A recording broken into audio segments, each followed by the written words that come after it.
만기 출소 하루를 앞두고 과거에 다른 성범죄 혐의로 재구속된 김근식이 구속이 부당하다며 법원에 구속 적부심을 청구했습니다. 그러나 오늘 오후 법원은 청구를 기각하고 구속을 유지했습니다. 한편 과거에 김근식에게 성추행을 당했다고 주장하는 또 다른 여성이 경찰에 상담을 요청했습니다. 2주 전이죠. 네. 표디와 김근식 출소에 대해서 얘기를 나눴었는데 그렇죠. 그 사이 또 많은 일이 있었어요. 그러네요.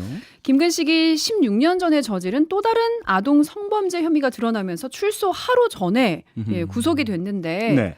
김근식은 이게 부당하다면서 구속 적부심을 신청했습니다. 네. 오늘 오후 2시에 심사를 했는데 뉴스하이킥 시작하기 좀 전에 결과가 좀 빨리 나왔어요. 그렇죠. 결국 기각이 됐습니다. 예. 네.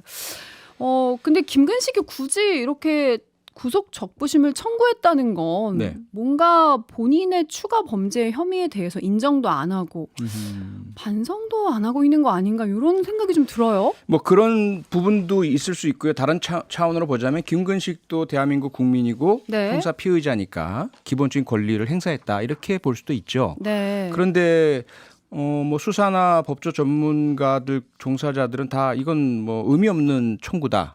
왜냐하면 네. 구속이란 것이요. 구속영장 발부할 때 이미 구속 전 피의자 신문이라 그래서 네. 흔히 영장실질심사라고 하죠.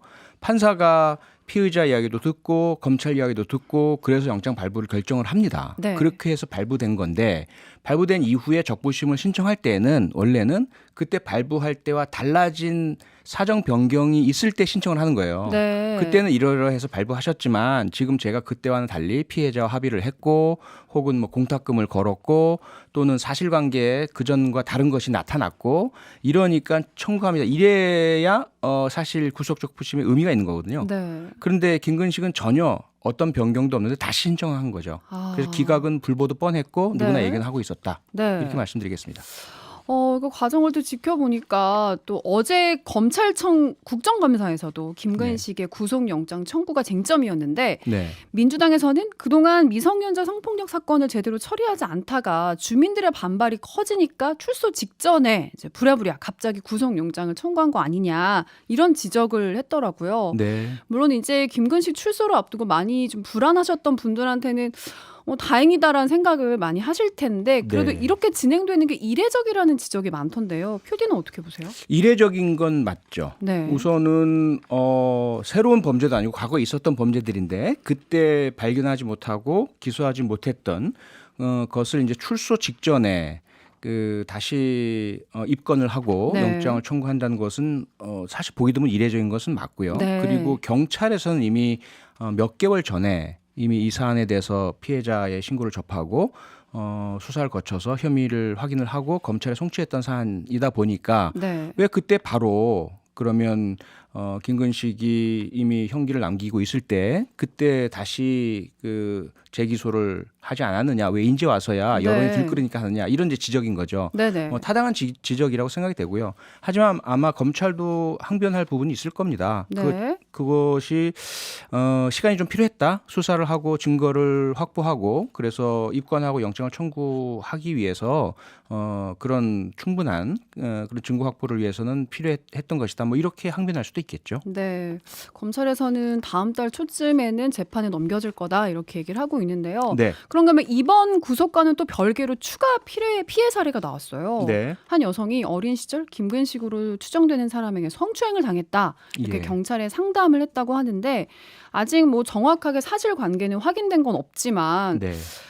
이렇게 보니까 아직 드러나지 않은 김근식의 범죄들이 남아있을 가능성 어떻게 보시나요? 남아있을 가능성은 충분한데요. 네. 문제는 공소시효죠.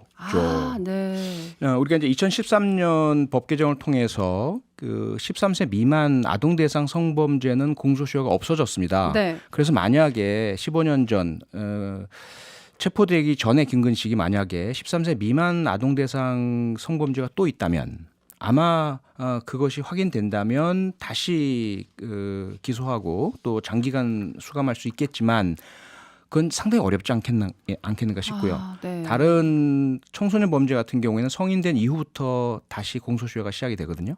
네. 그런데 강간 범죄는 15년, 네. 강제추행은 10년 이 공소시효가 도가될 만한 시간이 지났거든요. 그래서 네. 추가 범죄가 있을 가능성은 높지만 그중에서도 과연 기소할 수 있는 공소시효가 남아있는 것은 얼마나 될까는 좀 의문이라고 볼 수 있겠습니다. 네, 좀 많이 답답한데요. 네. 김근식이 언젠가 또 출소를 할 텐데 그것에 대비해서 다른 또 제도들도 좀 바뀌었으면 좋겠다라는 생각이 많이 네, 듭니다. 그게 가장 중요한 부분이죠. 네. 네. 자, 두 번째 사건을 가볼까요? 네.